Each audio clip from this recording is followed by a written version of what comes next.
محترم ناظرین السلام علیکم۔ ڈیجیٹل دہشت گردی کے تیسرے حصے میں بات کروں گی آج کل کے نئے ٹرینڈ کی طرف جو بہت ہی تیزی سے اس معاشرے میں پروان چڑھ رہا ہے۔ اگر اس کا سدباب نہ کیا گیا تو ہماری 70% آبادی اسی کینسر میں مبتلا ہو جائے گی۔ ناظرین، میرا اشارہ ڈیجیٹل بیکاری کی طرف ہے۔ سب سے پہلے ہم بات کرتے ہیں کہ بیکاری لفظ کے معنی کیا ہیں۔ بیکاری کے معنی ہے مانگنے والا، وہ شخص جو مانگتا یا التجا کرتا ہے اور جو مدد کے لیے دوسروں پر منحصر ہے، یا بہت غریب انسان جو مجبور ہو جسمانی ذہنی معذوری کی وجہ سے، اسے بیکاری کہا جاتا ہے۔ ناظرین، اسلام نے ہمیں قرآن اور اسوہ رسول کے ذریعے دنیا کے ہر معاملے کے بارے میں مکمل گائیڈ کیا ہے۔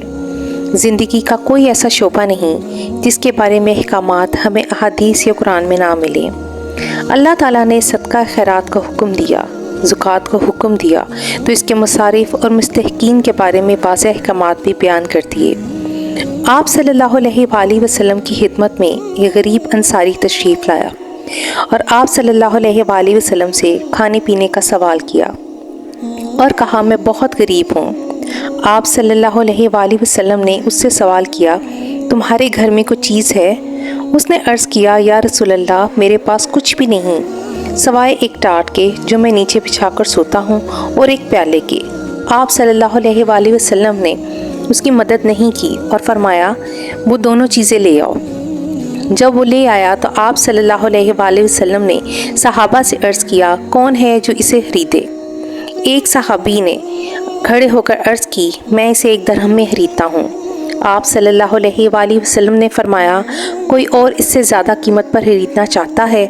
ایک اور صحابی کھڑے ہوئے اور کہا میں اسے 2 درہم میں خریدتا ہوں۔ آپ صلی اللہ علیہ وآلہ وسلم نے 2 درہم لے کر اسے وہ اشیاء دے دیں۔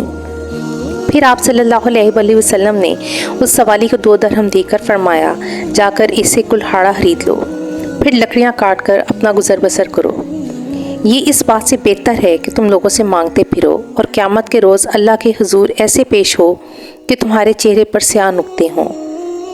آپ صلی اللہ علیہ وآلہ وسلم نے فرمایا کسی کے لیے سوال کرنا جائز نہیں سوائے 3 لوگوں کے، ایک انتہائی غریب شخص جس کے پاس کچھ بھی باقی نہ رہا ہو، دوسرا مقروض شخص جو قرض میں دبا ہوا ہو اور اسے ادا کرنے کا کوئی وسیلہ اس کے پاس نہ ہو، تیسرا وہ شخص جو دیت کے نیچے ہو، یعنی اس سے غلطی سے کوئی قتل ہو گیا ہو اور مقتول کے گھر والے ودیت حاصل کر کے اسے معاف کر دیں۔ ناظرین، تندرست پروفیشنل یا عادی بھکاریوں کو دینا بالکل ناجائز اور گناہ ہے، چاہے وہ آپ کو اللہ کا واسطہ دیں یا رسول کا۔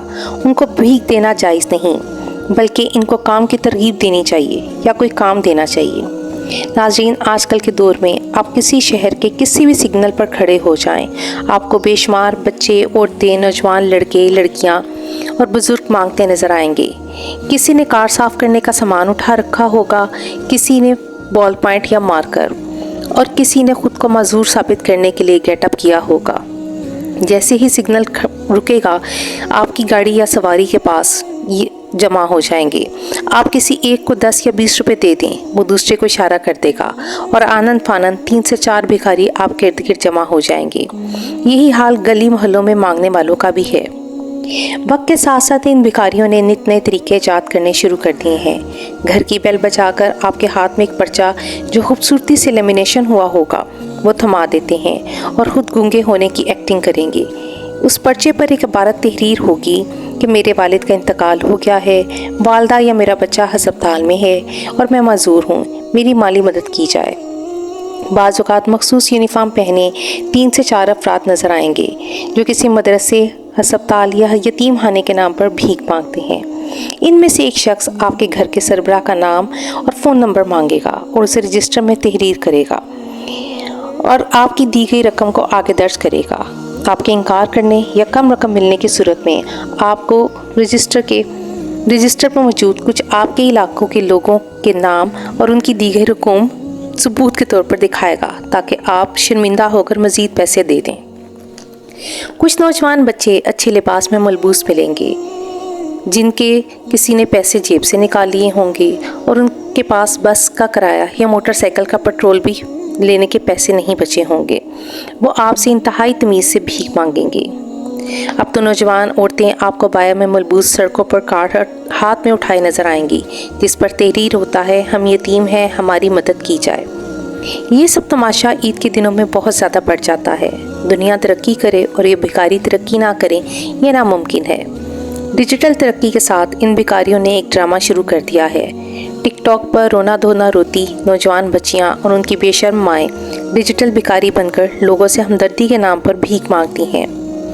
دنوں میں یہ اپنی بیٹیوں کے حسن کے جلوے دکھا کر یہ ڈیجیٹل بھکاری طوائفیں کچے گھروں سے بڑے گھروں میں شفٹ ہو جاتی ہیں اور الحمدللہ اور ماشاءاللہ کے سیگے لگا کر اپنی بیٹیوں کا حسن کیش کرتی ہیں۔ یہ خواتین اور ان کے والد محترم بغیرتی کی زندہ مثال بنے ہوتے ہیں۔ چاہے ٹک ٹاک ہو، بیگو ہو یا کوئی اور ایپ، ان بدکماش خاندانوں سے بھری ہوئی ہیں اور غربت کا رونا رو کر اوباش نوجوانوں سے پیسے بٹورتی یہ بغیرت عورتیں ڈیجیٹل بھکاری بنی ہوئی ہیں۔ ان کی دیکھا دیکھی بے شمار عورتیں اور بچیاں اسی کام کو ترجیح دے رہی ہیں۔ شرم، غیرت یہ سب دفن ہو گئی ہے۔ بھیک لینے والی ان عورتوں کو بھکاری کہا جائے تو بہت غصہ دکھاتی ہیں۔ کیا ان کے ہاتھ پاؤں سلامت نہیں ہیں؟ کیا یہ اپنے حالات جائز طریقے سے کما کر نہیں تبدیل کر سکتی؟ اسی طرح آپ کے موبائل پر میسج آتے ہیں کہ مجھے 50 کا یا 100 کا لوڈ کروا دیں، بہت مجبور ہوں، بعد میں پیسے واپس کر دوں گی۔ ان تمام بھکاریوں کے لیے آپ صلی اللہ علیہ وآلہ وسلم نے بے شمار وعید کی ہے۔ اب تو یہ ڈیجیٹل بھکاری گھر، کار، فرنیچر اور دوسری سہولیات کے علاوہ سولر سسٹم کے لیے بھی بھیک مانگتے ہیں اور اسے جائز انکم سمجھتی ہیں۔ ان جیسے مائنڈ سیٹ کی دوسری بچیاں ان کو سپورٹ کرتی ہیں اور اس طرح یہ ڈیجیٹل بھکاری معاشرے کو کسی ناسور کی طرح برباد کر رہی ہیں۔ کیا امیج چاہتا ہے اس ملک کا جو اسلام کے نام پر حاصل کیا گیا ہے؟ یہ ہے اسلامی ملکوں کی نام نہاد مسلمان عورتیں۔ لعنت ان عورتوں پر، ان کے گھر والوں پر اور ان کے گھر میں موجود ہجڑے نما مردوں پر۔ ان مردوں اور جھگیوں میں بیٹھے شرابی مردوں میں کوئی فرق نہیں۔ وہ اپنی عورتوں اور بچوں کو مانگنے بھیجتے ہیں اور خود سکون سے بیٹھ کر کھاتے ہیں، اور یہ ڈیجیٹل گداگر بھی اپنی گھر کی عورتوں کو کیمرے اور لائٹ کے سامنے بٹھا کر بھیک منگواتے ہیں اور اس کمائی پر عیش کرتے ہیں۔ ناظرین، جو کسی کے آگے دستے سوال کرے وہ اپنی عزت نفس ہتھیلی پر رکھ کر پیش کرتا ہے، اور یہ ڈیجیٹل بھکاری عورتیں اپنی عزت سر عام نیلام کرتی ہیں صرف پیسوں کی خاطر۔ جب بھی کچھ چاہیے ہو تو ہمیشہ اللہ سے مانگنا چاہیے۔ حضور صلی اللہ علیہ وآلہ وسلم کا فرمان ہے کہ اگر جوتے باندھنے کا فیتہ بھی چاہیے تو اللہ سے مانگو، اور یہ اللہ کا معاملہ ہے کہ وہ کس ذریعے سے تم تک پہنچا دے۔ جب سب کچھ دینے والا میرا رب ہے اور جو مقدر میں لکھا ہے وہ مل کر ہی رہنا ہے، تو کیوں انسان اپنی عزت نیلام کر کے صرف محنت سے بچنے کے لیے گناہ سرزد کر کے حاصل کرے؟ تھوڑے میں گزارا کر لیں، لالچ اور ہوس کے پیچھے بھاگنے کے بجائے اپنی عزت کی حفاظت کریں۔ یہ ڈیجیٹل بھکار نے گھر، کار، مہنگا فرنیچر اور تو اور سولر سسٹم تک کے لیے بھیک مانگتی ہیں۔ نہ ان کو صدقے، خیرات اور نہ ہی زکوٰۃ دینا جائز ہے۔ گھر کا سربراہ زندہ سلامت ہو اور گھر کی خواتین بے پردہ شرم و حیا سے عاری ہوں تو ایسے مردوں کی مردانگی پر بھی تھو ہے جو ان کا استعمال کرتے ہیں، اور ایسے مردوں پر بھی تھو ہے جو ان کو پروموٹ کرتے ہیں، روپے پیسے فراہم کرتے ہیں۔ ان میں وہی نوجوان ٹھرکی شامل ہوتے ہیں جو بازار حسن جانے کے بجائے موبائل ہاتھ میں پکڑے ان جیسی بھکاری طوائفوں کی زلفوں کے اسیر ہو جاتے ہیں اور ان پر اپنی دولت لٹاتے ہیں۔ یاد رکھیے، دین اسلام میں بھیک مانگنے سے سب سے زیادہ منع کیا ہے، اور محنت سے کمانے اور کھانے اور جدوجہد سے کوشش سے روزی حاصل کرنے پر سب سے زیادہ زور دیا ہے۔ پر صد افسوس ہم میں سے زیادہ تر لوگ مانگنے کو ترجیح دینے لگے ہیں۔ حکومتی سطح پر بھی ہم آئے روز دوسرے ملکوں سے بھیک ہی مانگ رہے ہوتے ہیں۔ یہ جملہ تو آپ سب نے ہی سنا ہے، بیگرز کانٹ بی چوزر، یعنی بھکاری کی اپنی کوئی مرضی اور پہچان نہیں ہوتی، وہ بھیک دینے والوں کے اشاروں پر ناچتا ہے۔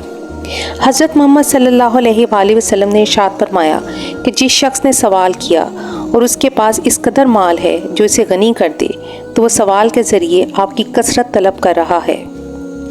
صحابہ اکرام نے عرض کیا کہ غنا کی حد کیا ہے کہ جس کے ہوتے ہوئے سوال کرنا جائز نہیں؟ آپ صلی اللہ علیہ وآلہ وسلم نے فرمایا کہ اس قدر جو اس کے لیے صبح اور شام کی غذا کا کام دے سکے۔ اب آپ غور کریں، یہ ڈیجیٹل بھکاری آئی فون یا کسی اچھے موبائل سے رنگ لائٹ اور سیلفی سٹک کی مدد سے پراپر مائک لگا کر ویڈیو بنا کر اسے ایڈٹ کر کے مانگتی ہیں۔ کیا دینے والا جاہل ہے یا اندھا ہے؟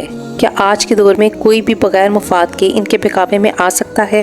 ہرگز نہیں۔ دینے والا یا شیر بھیجنے والا ان خواتین سے بہت سی ناجائز فرمائشیں کرتا ہوگا اور ان کے بغیرت مرد، بھائی یا شوہر بغیرتی کا اعلیٰ نمونہ بنے خود ان کی ویڈیو بناتے ہیں۔ ناظرین، اس نئے فتنے کا سدباب کیا جانا بہت ضروری ہے۔ ہمارے ریاستی ادارے سچ بولنے، سچ دکھانے یا آئینہ دکھانے والوں کو تو ڈیجیٹل دہشت گرد کہتے ہیں، پر ان ڈیجیٹل طوائفوں، ڈیجیٹل ہجروں اور ڈیجیٹل بھکاریوں کے خلاف کوئی ایکشن کیوں نہیں لیتے، جن کی وجہ سے نہ صرف اسلام کا بلکہ ہمارے وطن کا بھی ایک گندا امیج بن رہا ہے۔ حضرت محمد صلی اللہ علیہ وآلہ وسلم نے ارشاد فرمایا کہ آدمی لوگوں سے مانگتا رہے گا یہاں تک کہ قیامت کا دن آ جائے گا اور اس کے چہرے پر گوشت کا ایک ٹکڑا بھی نہ ہوگا۔ ایک اور حدیث میں آپ صلی اللہ علیہ وآلہ وسلم نے ارشاد فرمایا، جو شخص 40 درہم چاندی کا مالک ہو، اس کے باوجود وہ سوال کرے تو وہ جائز نہیں۔ آج کے دور کے مطابق جس کے پاس 1.5 تولے سونا یا اس کی مالیت کے مطابق جمع پونجی ہو اور وہ کسی سے بھیک مانگے، جب تک وہ اسے خرچ نہ کر لے تو وہ اس کو بھیک دینا بھی جائز نہیں۔ ایک اور حدیث میں ان جیسے بھکاریوں کا ذکر ہے، جو شخص مال بڑھانے کی خاطر لوگوں سے مانگتا پھرتا ہے تو وہ لوگوں سے آگ مانگتا پھرتا ہے۔ ناظرین، جس شخص کے دونوں ہاتھ پاؤں سلامت ہوں، کوئی بیماری بھی نہ ہو، پھر بھی وہ مانگتا پھرے تو اس کے لیے احادیث میں بہت زیادہ وعید آئی ہے۔ اللہ پاک ہم سب کو اپنی جناب سے رزق حلال عطا کرے اور کسی کے آگے ہاتھ پھیلانے سے بچائے، اور ان جیسے پروفیشنل اور ڈیجیٹل بھکاریوں کو راہ ہدایت پر چلنا نصیب فرمائے۔ ناظرین، اگر میری باتوں کی وجہ سے کسی کی دل آزاری ہوئی ہو تو میں معذرت خواہ ہوں۔ اگر آپ کو میری یہ ویڈیو اور پیغام اچھا لگے تو میری ویڈیو کو لائک اور میرے چینل کو ضرور سبسکرائب کیجیے گا۔ اللہ حافظ۔